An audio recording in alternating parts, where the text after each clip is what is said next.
This is Democracy Now!, the Quarantine Report. I'm Amy Goodman with Juan Gonzalez. As we turn to Chile, where an overwhelming majority voted to rewrite Chile's Pinochet dictatorship-era constitution Sunday. 1 year after mass protests rocked Chile, many hope the historic referendum will lead to changes in social and economic inequalities, address police brutality, expand access to education and indigenous sovereignty. Tens of thousands of people poured into the streets of Santiago and around Chile Sunday evening to celebrate. This is resident Maria Cecilia Castillo. Me pareció una jornada histórica. I thought it was a historic day that I wouldn't get to see again in my lifetime. I lived through the yes or no referendum in the first presidential election after many years of dictatorship. It seemed to me that participation was very high, and the most important thing is that the newer generations made their voices heard. We're up for discussion. Political parties and political associations are now institutionally obsolete, and we all have to understand this. So we have to find new paths, and I think that the youth and social organizations are fundamental for this new era. For more on Chile's historic vote to rewrite the Constitution and what happens next, we're joined by two guests. In Santiago, Javiera Manzi is with us, spokesperson for Chile's largest feminist advocacy group. And in Toronto, we're joined by Pablo Vivanco, a Chilean-born journalist, former director of Telesur English. We welcome you both to Democracy Now! We're going to Santiago first, although both of you got to vote in Chile as well as in Canada as a Chilean. Javiera Manzi, can you talk about the significance, what led to this vote and the results of it, what they mean? Yes. Hi, Amy. Well, first of all, I would like to make a distinction. We finished the constitution that was imposed in 1980 under the dictatorship of Pinochet with a revolt that broke out a year ago, the 18th of October. It wasn't just a vote. The popular victory that we experienced this October 25th marks two preferences with an absolute majority. We voted for a new constitution with a majority of 78.2%. And together with that, we voted for a constituent body that will be made up exclusively by members of for this function with a 78.9%. This is a demonstration of a majority that goes far beyond the margins of all post-dictatorship elections, a margin never before seen in an election in Chile. For us, this vote marks a desire rooted in the revolt that broke out in October. We overthrew a tyrant's constitution, but not only that. This is a vote that challenges the continuity for more than 30 years of the neoliberalism implanted during the dictatorship with the Chicago Boys doctrine shock. Today, we can say that what political parties of the governments of these 30 years didn't do, the peoples did with the revolt. Who is behind the option of rejection? Who loses with this plebiscite with a 21.7%? Those of the 1% concentrated in in the communes of the highest income of the country, in Vitacura, in Providencia, in Lo Barnechea. The same people who voted in 1988, yes, for the continuity of the dictatorship. Those of the 1%, those who are the extreme right, those who concentrate the wealth in Chile, those are who are behind the other option of rejection. Those are the ones who lost this plebiscite. One of the main slogans of the revolt. Javiera, I wanted to ask you, could you talk about what were some of the parts of the old Constitution that were most objectionable and most hated by the population? Could you talk specifically about what it did to distort the possibility of democracy in Chile? Well, This constitution that was imposed during the dictatorship was done precisely to protect a model. It was a constitution designed for with the implementation of neoliberalism in Chile. So the revolt that started, and that we have said that the neoliberalism will start and end in Chile, has a lot to do precisely with this change, with this desire of a radical transformation, and with this necessity to change the this constitution. In this constitution, there's a lot of makes like a institutional framework that has, in all sorts of senses, has privatized human social rights. It's a constitution that also denies for women our right to choose for our own bodies. It's a constitution that guarantees a subsidiary state, where precisely it's not the human rights, it's not social rights that are in the front, but other than that, the private accumulation of the few. So, of course, this is a very important challenge that we are starting now in Chile. A challenge that for us in the social movements, we know that must be held through with constant mobilization, because we know that what starts now is it's a dispute, an open dispute from different sectors, of course, from the ones who are going to try to save the continuity of this model, and from all of those, from the revolt and the people who are out nowadays, that we have rise precisely to change everything, and the forms of how our lives have been precarized and administrated along these 30 years. We're also joined by Pablo Vivanco, a Chilean-born journalist and former director of Telesur English. Welcome to the program, Pablo. Could you talk about, you were able to vote from Canada, and could you talk about how the United States has sold Chile as a neoliberal model in Latin America now for decades, and the impact of this vote?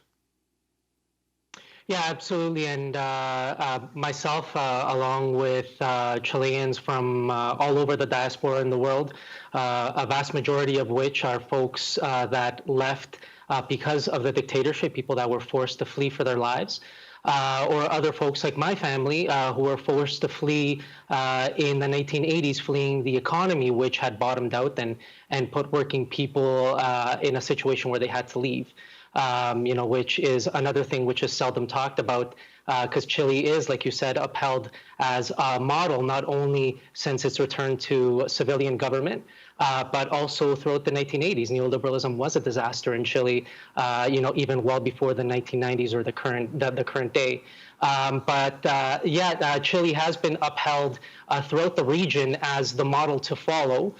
It's been held as the example that if countries follow market-based reforms, if they allow the private sector to do what it wants, then you'll achieve some measure of development. And all across Latin America, like in most places that I've been to, which is most of the countries in Latin America, invariably you come across people that when they find out I'm from Chile, they'll say, "Oh, Chile's well off, right?" And compare it to their own country. Well, now with this vote, where, like Javiera said, close to 4 in 5 Chileans voted to reject this model, to reject the institutionalization of neoliberalism through the 1980 Constitution, and have now also rejected politicians being the ones to draft the next page in the country's history.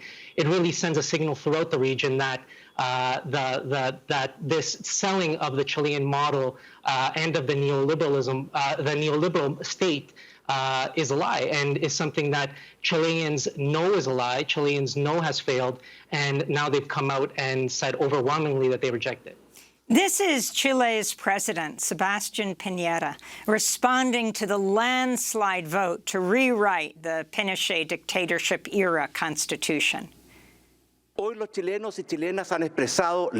Today, Chileans have freely expressed their will through the ballot box, choosing the option of a constituent constitution, which for the first time will have full equality between men and women, in order to agree on a new constitution for Chile. Today, citizens and democracy have triumphed. Today, unity has prevailed over division, and peace over violence.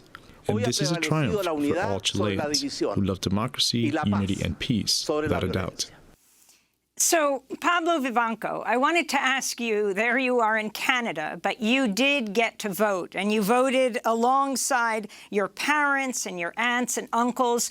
For people who aren't familiar with the history of Chile, I mean, you had your own September 11th, 1973, when the democratically elected president of Chile died in the palace as the Pinochet forces rose to power. Pinochet would reign for years, thousands of Chileans killed, and then through Operation Condor, thousands of people around Chile were killed also as a result of the Pinochet dictatorship. Can you talk about how that impacted your family and what it meant for you to vote with your family that had gone into exile in Canada? Well, just to clarify, my family wasn't part of my immediate family, that is my parents and myself, my sisters, weren't part of the exile community. I grew up around the exile community and I had various family members who also were forced to leave. My family stayed in Chile. I was born under dictatorship. My mother was working in the hospitals of Santiago, seeing the bodies come in on September 11th. For obviously myself and my family, as well as the people that I've grown up around, my community here, it was very important. It was something that had a lot of, symbolic meaning to be able to go out and vote to finally bury one of the last main remnants of the dictatorship. And you mentioned September 11th. It should also be noted that this constitution, the one that Chileans now overwhelmingly voted to just rip up, was passed on September 11th, 1980, which is no coincidence. The dictatorship specifically put this plebiscite in 1980, like Javiera said, something that was imposed on Chileans through a vote. You can't have a democratic vote under dictatorship.